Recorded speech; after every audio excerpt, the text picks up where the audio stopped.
কি ব্যাপার? এটা তোমার স্ত্রী, ওখানে ওর সাথে তো আমার অনেক হিসাব নিকাশ বাকি আছে। কি ব্যাপার? পার্সেলটা দেন। কি ব্যাপার? মূর্তির মতো দাঁড়িয়ে আছেন কেন? পার্সেল দেন।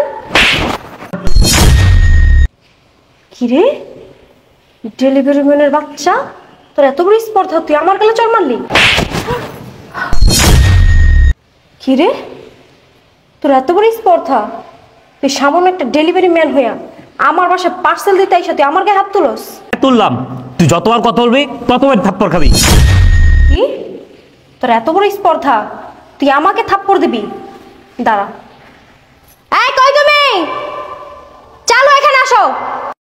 দাঁড়া, আসতেছে আমার হাজবেন্ড। তুই যে কটা থাপ্পড় আমারে মারছিস না, প্রত্যেকটা থাপ্পড়ের জবাব তোরে নেওয়া হইতাছি। এই কি হয়েছে? তুমি আর বইলো না।